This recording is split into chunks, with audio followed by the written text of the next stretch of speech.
नमस्कार बंधु आमी सुमन विश्वास प्रतिदिन आजो स्वप्निल बांगला क्लासेर पक्ष थेके सकल शिक्षार्थी बंधुके स्वागत।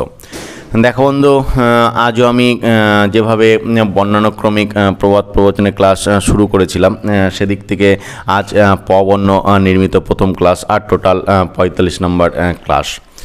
তোমরা জানো বন্ধু প্রবাদ প্রবচনের ক্লাসে আমি শুধু মানেটা বলেই বিরত হই না, সেই সঙ্গে প্রবাদটা কীভাবে উৎপত্তি, কোন প্রসঙ্গে এটা ব্যবহার করব, প্রত্যেকটা বিষয় কিন্তু আমি তোমাদের খুঁটিনাটি ভেঙে চড়ে বোঝানোর চেষ্টা করি। ফলে আজও সেই ধারাটা বজায় রাখবো। কিন্তু বন্ধু আজও ক্যামেরায় সরাসরি না থেকে ক্যামেরার নেপথ্যে থেকে এই গোটা বিষয়টাকে বোঝানোর চেষ্টা করব। সেদিক থেকে আজ প বর্ণ নির্মিত প্রথম যে প্রবাদটার সম্পর্কে তোমাদের আলোচনা করব সেটা হচ্ছে পক্ষীর মধ্যে ওচা নাম কাদা খোঁচা। ব্যাপারটা কেমন বলো তো? ব্যাপারটা হচ্ছে যে কাদা খোঁচা নামক এক প্রকার পাখি, যে পাখি জাতির মধ্যে অতি নিকৃষ্ট, কারণ ওরা সারাক্ষণ কাদা খুঁচে খায়। ফলে এই নিকৃষ্ট পাখি অর্থে বা নিকৃষ্ট মানুষ অর্থে এই প্রবাদটা ব্যবহৃত হয়। এরপর হচ্ছে পচা আদা ঝালের গাদা। পচা আদা ঝালের গাদা মানে কি? হচ্ছে মন্দ বা খারাপ প্রকৃতির লোক মরতে বসলো, তার প্রকৃতির পরিবর্তন হয় না, বরং সেটা আরও অধিক মন্দ হয়ে যায়। অর্থাৎ যে খারাপ লোক সে মরে গেল, তার ওই খারাপ প্রবৃত্তি কিন্তু থাকে, সে কখনোই কিন্তু ভালো হতে পারে না, এটাই কিন্তু বোঝানো হচ্ছে। তারপর হচ্ছে পচা শামুকে পা কাটে। এই যে পচা শামুকে পা কাটে মানে কি? অর্থাৎ শামুক পচে গেলে তার খোলায় পা কেটে যায়। অর্থাৎ পচা শামুকে পা কাটে মানে অর্থাৎ যে খোলা যে আবরণটা থাকে সেখানে কিন্তু পাটা কেটে যায়, সে অর্থে কিন্তু বলে। তাই এই প্রবাদটা বহুল প্রচলিত জনপ্রিয় প্রবাদ যে পচা শামুকে পা কাটে। তারপর হচ্ছে পটল তোলা। পটল তোলা মানে কি বলতো? পটল তোলা মানে সাধারণত পটল তোলা বললে মৃত্যু বোঝায়, কারণ গাছ থেকে পটল যদি নিঃশেষে তুলে নিলে গাছ মরে যায়, সেই জন্য পটল দুটি চারটি করে তুলতে হয়। তাই বলা হচ্ছে পটল তোলা মানে হচ্ছে মারা যাওয়া। আসলে সমস্ত পটল তুলে নিলে গাছ মরে যায়, সেজন্য পটল তোলা যাওয়া মানে হচ্ছে মারা যাওয়া অর্থে কিন্তু ব্যবহৃত হয়। এটাকে ইংরেজিতে এই প্রবাদটা এভাবে ব্যবহৃত হয় যে কিকিং দ্য বাকেট। এরপর হচ্ছে পট্টবস্ত্রে গুঞ্জফল মূল্য নাই হয়, ছিন্ন বস্ত্রে মতির মূল্য নাহি হয় ক্ষয়। বিষয়টা কেমন বলো তো বন্ধু? যে এই যে গুঞ্জফল অর্থাৎ কুচ যদি মহামূল্য পট্টবস্ত্রের মধ্যে থাকে তবুও সেটা দামি হয় না, আর মতি যদি ছেঁড়া কাপড়েও থাকে তবুও তার কিন্তু মূল্য কমে না। আসলে গুণহীন ব্যক্তি বহুমূল্য পোশাক পরিচ্ছদ পরলেও সম্মান পায় না, আর বিদ্বান ব্যক্তি ছিন্ন বস্ত্র পরে থাকলেও কিন্তু লোকে তাকে আদর করে বা সম্মান করে, এই অর্থে এটা কিন্তু ব্যবহৃত হয়।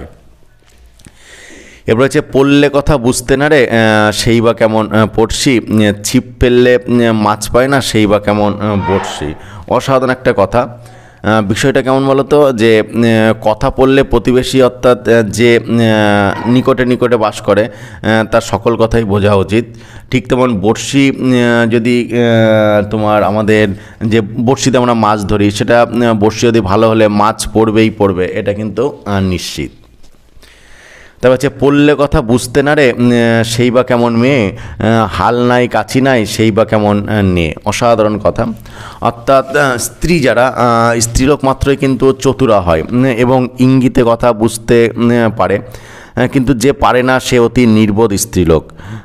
মাঝি হলো তার নৌকার হাল কাছি প্রভৃতি কিন্তু থাকা আবশ্যক, এটাই হচ্ছে বিষয়। তা হচ্ছে পড়ল কথা সবার মাঝে, যার কথা তার গায়ে বাজে। এটা খুবই জনপ্রিয় একটা কথা। অর্থাৎ পাঁচজনে মিলে কোনো দোষের আলোচনার স্থলে যদি একজন তাড়াতাড়ি তার প্রতিবাদ বা তাতে ক্রোধ প্রকাশ করে তবে তাকে দোষী বলে কিন্তু স্থির করা যায়। তাই বলা হচ্ছে পড়ল কথা সবার মাঝে, যার কথা তার গায়ে বাজে। হ্যাঁ, তারপর হচ্ছে পড়ল ফাগুন তো উঠলো আগুন। এই যে পড়ল ফাগুন তো উঠলো আগুন মানে হচ্ছে ফাগুন মাস আসলেই কিন্তু গরম পড়তে থাকে, আর বসন্তকাল বলে এই সময়ে বিরহী এবং বিরহিণীদের হৃদয় কিন্তু সন্তার্পিত হয়। তাই পড়ল ফাগুন তো উঠলো আগুন। এরপর রয়েছে পড়শি না বড়শি। বিষয়টা কেমন হতো? অর্থাৎ কুটিল প্রতিবেশী যারা, জটিল প্রতিবেশী যারা, সেই কুটিল বড়শি বিদ্ধ হলে যেমন যন্ত্রণাদায়ক হয়, প্রতিবেশীও যদি কুটিল হয় তেমনি যন্ত্রণাদায়ক কিন্তু হয়ে থাকে। তারপরে হচ্ছে পড়শির মুখ না আটশির মুখ। এই যে পড়শির মুখ না আটশির মুখ মানে কী বলতো, অর্থাৎ প্রতিবেশীর সঙ্গে যেমন ব্যবহার করবে প্রতিবেশীর নিকট তেমনই কিন্তু তুমি ব্যবহার পাবে, তাই বলছে পড়শির মুখ না আটশির মুখ। তা হচ্ছে পড়লে ভেড়ার শিঙ্গে ভাঙে হীরার ধার, মানে ব্যাপার কেমন বলো তো, অর্থাৎ হিরে কিন্তু বহুমূল্য এবং সবার আদরণীয় একটা বস্তু, কিন্তু ভেড়ার শিংয়ের কাছে তার কোনোই আদর নেই। ভেড়ার শিংয়ের আঘাতে সেটা ভেঙে যায়, অর্থাৎ ভেড়ার শিং ব্যতীত হিরে আর কোনো জিনিসে কিন্তু ভাঙে না, একমাত্র ভেড়ার শিং দিয়েই কিন্তু হিরে ভাঙা যায়। যতই গুণবান লোক হোক নিচের মানে নিকট তার আদর নাই, অর্থাৎ উচ্চ শ্রেণীর মানুষ নিচ্চ শ্রেণীর মানুষের কাছে কখনোই সম্মান পায় না, অধিকন্তু সম্মান হারাতে কিন্তু হয়। তবে পড়ানোর মাঝে বন্ধুদের একটা কথা বলে রাখি যে শিক্ষাকে সকলের দোয়ারে দোয়ারে পৌঁছে দেয় পুণ্যের কাজ। তাই এখনও পর্যন্ত যারা তোমাদের প্রিয় স্বপ্নিল বাংলা চ্যানেলটাকে সাবস্ক্রাইব করেনি তা সাবস্ক্রাইব করে পাশে থাকা বেল আইকনটাকে প্রেস করে দিও সবার আগে সমস্ত ভিডিওর আপডেট পেতে। এরপরে পড়ুক বা না পড়ুক সবাই নেগেথ, বিষয়টা কেমন বলো তো, অর্থাৎ ছেলে লেখাপড়া শিখুক বা না শিখুক তাকে ভদ্রলোকের মধ্যে রেখে দেবে, কারণ এতে সে অনেক জ্ঞান লাভ করতে পারবে। লিখতে না পারে তো সবাই গিয়ে অর্থাৎ লিখতে না পারে তো যেখানে সবাই আছে সেখানে গিয়ে দেখে দেখে অন্তত ব্যাপারটা আত্মস্থ করতে পারবে, তো কিন্তু তার উপকার হবে। তারপর হচ্ছে পড়েছি মোগলের হাতে খানা খেতে হবে সাথে, অসাধারণ একটা কথা, পড়েছি মোগলের হাতে খানা খেতে হবে সাথে, মানে মোগলের হাতে যখন পড়া গিয়েছে তখন খানা না খেয়ে কিন্তু তোমার মুক্তি নেই, অর্থাৎ দুষ্টু লোকের চক্রে পড়লে কিন্তু তোমাকে ওই দুষ্টু কার্যই কিন্তু সম্পাদন করতে হবে। তারপরে হচ্ছে পড়ে পাওয়া টাকা 14 আনাই লাভ, ব্যাপারটা কেমন বলতো, অর্থাৎ বিনা পরিশ্রমে কেউ কিছু পাইলে এই প্রবাদ কিন্তু প্রযুক্ত হয়ে থাকে যে পড়ে পাওয়া টাকা 14 আনাই লাভ, অর্থাৎ আমি পরিশ্রম না করে যেটা পেয়েছি কুড়িয়ে যেটা পেয়েছি টোটালটাই তো আমার লাভ। তারপরে হচ্ছে পড়ে পাশা তো জিতে যাসা, ব্যাপারটা কেমন বলতো, অর্থাৎ যদি কপাল ফেরে তবে যার কোনো গুণ নেই সেও বড়লোক কিন্তু হইতে পারে, অর্থাৎ কপাল গুণে কিন্তু মানুষের যে কোনো সময় যে কোনো কিছু হতে পারে। তারপর হচ্ছে পনেক খেলে ক্ষণেক গায়, কাহনেক খেলে সারাদিন গায়, মানে এমন অনেক লোক আছে যারা সামান্য উপকার পেলে সেটা কিন্তু 2-4 দিন মাত্র মনে রাখে, আর কিছু বেশি উপকার পাইলে অনেক দিন পর্যন্ত সেটা কিন্তু স্বীকার করে নেয়। এরপর আছে পণ্ডিত শিখে দেখে আর মূর্খ শিখে কিন্তু ঠেকে, মানে ব্যাপারটা কেমন বলো তো, অর্থাৎ পণ্ডিত লোক কোনো বিষয় দেখে সেটা কিন্তু শিক্ষা করে, কিন্তু মূর্খ যতক্ষণ না সেইরূপ দায়ে পড়ে ততক্ষণ কিন্তু শিক্ষা লাভ করতে পারে না, অর্থাৎ পণ্ডিতরা যেহেতু পণ্ডিত বুদ্ধিমান তাই ওরা একটু দেখেই শিখতে পারে, কিন্তু মূর্খ লোক ঠেকায় পড়লে যতক্ষণ না বিপদে পড়ছে ততক্ষণ সেটা কিন্তু আত্মস্থ করে না। তা হচ্ছে প্রতিমূল্য ভালো হলো 203 পীড়িত হলো, ব্যাপারটা কেমন বলো তো, অর্থাৎ কোনো একটা বিষয়ের জন্য দুইজনে বিরোধ উপস্থিত হলে এবং সেই বিষয়ের বিলোপের সঙ্গে সঙ্গে বিরোধ মিটে গেলে এই প্রবাদ প্রযুক্ত হয়, কারণ স্বামী যখন বেঁচে ছিল 2 স্ত্রীতে তাকে নিয়ে টানাটানি করতো, এখন যেহেতু স্বামী মরে গেছে ফলে তাদের মধ্যে আর বিরোধ আর ঝামেলা নাই, এবার দুজনের মধ্যে পীড়িত বা ভালোবাসা কিন্তু হয়ে গেছে, অর্থাৎ বিরোধটা কিন্তু মিটে গেছে। তার পতির পায়ে থাকে মতি তবে তারে বলি সতী, ব্যাপারটা কেমন বলতো, অর্থাৎ যে রমণীর কেবল পতিপদে মন থাকে অন্য পুরুষের চিন্তা করে না তাকেই সতী বলা কিন্তু যায়, তাই বলছে পতির পায়ে অর্থাৎ স্বামীর পায়ে যদি তার মতি থাকে মন থাকে তবেই কিন্তু তাকে সতী বলা কিন্তু সম্ভব। তারপর হচ্ছে পতির মরণে সতীর মরণ, পতির মরণে সতীর মরণ মানে কী বলতো, অর্থাৎ যে রমণী সতী হয় সে রমণী পতির মৃত্যুতে নিজেকেও কিন্তু মৃত্যুর ন্যায় জ্ঞান করে, অর্থাৎ স্বামীর মৃত্যুকে সে নিজের মৃত্যু বলেই কিন্তু মনে করে, অর্থাৎ সতীসাধ্যী নারী যারা তাদের ক্ষেত্রে কিন্তু এটা প্রযোজ্য, তাই বলা হয় পতির মরণে সতীর মরণ। এরপরে হচ্ছে পথ চলবে জেনে করি নেবে গুণে, ব্যাপারটা হচ্ছে অর্থাৎ লুক বিফোর ইউ লিভ, অর্থাৎ দেখে শুনে প্রত্যেকটা জিনিস করা উচিত, তুমি যখন রাস্তাঘাটে চলবে পথটা দেখে শুনে চলা উচিত, তুমি যখন কারো কাছে টাকা পয়সা নেবে সেই টাকা পয়সা গুনে টুনেই কিন্তু নেওয়া উচিত। পরে হচ্ছে পথে পেলাম কামার, দা গড়ে দে আমার। বিষয়টা কেমন হতো, অর্থাৎ কাজের লোককে দেখলেই লোকে তাকে দিয়ে কাজ করিয়ে কিন্তু নিতে যায়, অর্থাৎ যে কাজের লোক তাকে দেখলেই লোকে তাকে কিন্তু কাজ করিয়ে নিতে যায়, এই অর্থে কিন্তু এটা ব্যবহৃত হয় যে কাজের লোককে দেখলেই লোকে তাকে দিয়ে কাজ করিয়ে নেবে। তাই পথে পেলাম কামার, বলছে দা গড়ে দে আমার, অর্থাৎ কামার দা গড়ে দেয়, তাই তাকে পথে পেয়েছি, সুতরাং বললাম যে এটা আমাকে করে দে। তারপর হচ্ছে পথের গু বলছে রথে যায়। বিষয়টা কেমন, অর্থাৎ পথের মাঝে যদি বিষটা থাকে সেখান দিয়ে কিন্তু রথ গেলে রথের চাকার সঙ্গে কিন্তু বিষটা রথেও চলে যায়, এই অর্থে কিন্তু এই প্রবাদটা ব্যবহৃত হয়।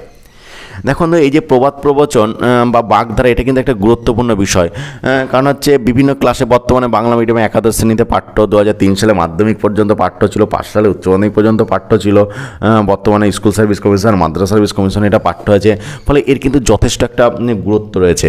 বা তুমি যদি খুব সুন্দর কথোপকথন করতে যাও, খুব হেভিয়ার্ড তুমি যদি উত্তর লিখতে চাও, তাহলে কিন্তু বাগধারা বা প্রবাদ প্রবচন জানাটা একান্ত প্রয়োজন। তাই এসব ক্লাসটা প্রত্যেকেই মনোযোগ সহকারে শুনবে, তবে উপকারটা কিন্তু বন্ধু তোমাদেরই হবে। এরপর হচ্ছে পথে হাগে আর চোখ রাঙায়। ব্যাপারটা কেমন বলতো, অর্থাৎ যে দোষ করে অথচ সেটা বললে রাগ দেখে, অর্থাৎ তুমি পথে হাঁকছো, তার মানে সমস্যা তৈরি করছো মানুষের যাতায়াতের, আবার তোমাকে বলতে গেলে তুমি চোখ রাঙাচ্ছ, এটা তো কখনো হতে পারে না, কিন্তু এটাই মানুষের বৈশিষ্ট্য, কি আর করা যাবে বলো। তাহলে পয়সা দিয়ে খাই দই, কী করবে গয়লা সই, মানে কি বলতো, অর্থাৎ যে ধার করে খায় তার ভয়, আর যে নগদ পয়সা দিয়ে জিনিস কেনে সে কারো কথায় কিন্তু ধার ধারে না। এটা স্বাভাবিক, আমার নগদ পয়সা দিয়ে জিনিস কিনছি, আমি তোমার কথা শুনবো, কারণ আমি ধারে বাকিতে খেলে তোমার দুটো একটা কথা কিন্তু আমি বেশি কথা শুনতে পারি। এরপর হচ্ছে পয়সায় বাঘের দুধ মিলে। পয়সায় বাঘের দুধ মিলে মানে কি, অর্থাৎ পয়সা থাকলে কোনো জিনিস কিন্তু অপ্রাপ্য কিন্তু থাকে না, অর্থাৎ টাকার দ্বারা সমস্ত জিনিস সম্ভব হয়, এই কথাটা এটা বোঝানোর জন্য কিন্তু এই প্রবাদটা ব্যবহৃত হয়।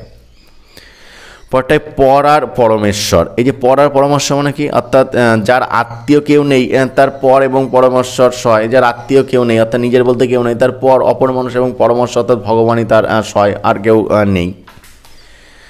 পরটা পর কখনো আপন হয় না, খুব সুন্দর একটা প্রবাদ, এই যে পর কখনো আপন হয় না, মানে হচ্ছে পরকে যতই যত্ন করো সে কখনো নিজের হয় না, সে পরই কিন্তু থেকে যায়। তা হচ্ছে পর কি বুঝে পরের ব্যথা। এই যে পর কি বুঝে পরের ব্যথা মানে কি, অর্থাৎ যার ব্যথা সেই সেটা বুঝতে পারে, অন্য কিন্তু সেটা অনুভব করতে কিন্তু পারে না, তাই পরের ব্যথা কিন্তু পরে বোঝে না, যার যে যন্ত্রণা সে সেই যন্ত্রণায় কিন্তু বোঝে, অর্থাৎ সাপের বিষয়ে যন্ত্রণা কি একমাত্র সাপে যাকে কামড়িয়েছে সেই বোঝে, অন্য কখনোই কিন্তু বুঝতে পারবে না। তো যে পরনিন্দা অধগতি, খুব সুন্দর একটা কথা, এই যে পরের নিন্দা করা কিন্তু মহাপাপ, তাতে কিন্তু অধগতি হয়, কখনো তুমি পরের সমালোচনা করে কখনো কিন্তু তুমি উন্নতি করবে না, তোমার কিন্তু অবনতিই হবে, তাই কখনো কিন্তু আমাদের পরনিন্দা পরচর্চা না করা উচিত। কিন্তু বর্তমান সমাজের প্রত্যেকটা মানুষ পিএনপিসিতে ব্যস্ত, পরনিন্দা পরচর্চা করতে ব্যস্ত, নিজের খেয়ে এরা সবাই বনের মহস তারায়, অথচ নিজেদের শিক্ষিত বলে। আমি জানি না আধুনিক মানুষ কেন এটা করে, কে জানে।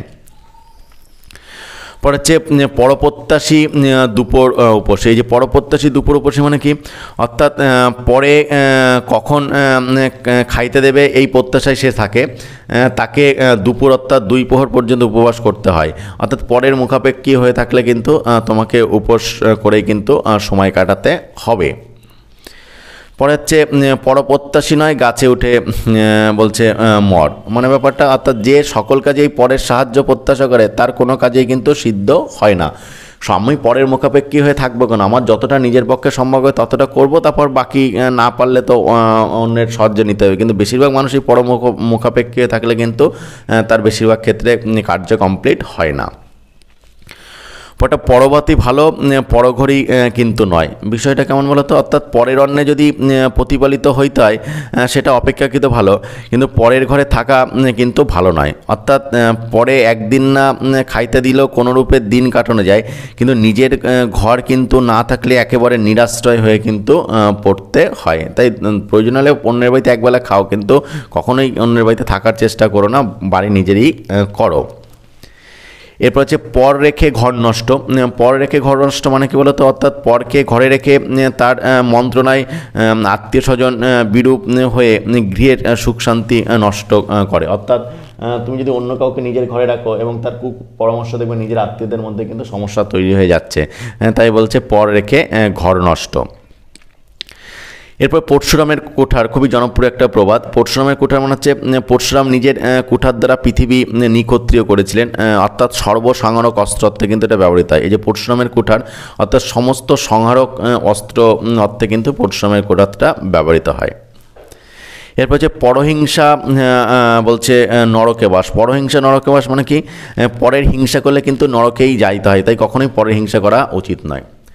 দেখো বন্ধু, এই যে বর্ণানুক্রমিক বাংলা প্রবাদ প্রবচনের আজকে টোটাল ছিল কিন্তু 45 নম্বর ক্লাস, আর পবর্ণ নির্মিত প্রথম ক্লাস। আর একটা প্রবাদ বলে আজকের ক্লাসটা শেষ করব, সেটা হচ্ছে পরিচয়ে সতীর কুল নষ্ট।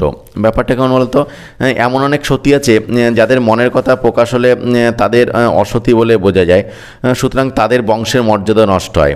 অর্থাৎ গোপন কথা প্রকাশ হইলে মর্যাদা কিন্তু নষ্ট হতে পারে, এই অর্থে কিন্তু এই প্রবাদটা ব্যবহৃত হয়।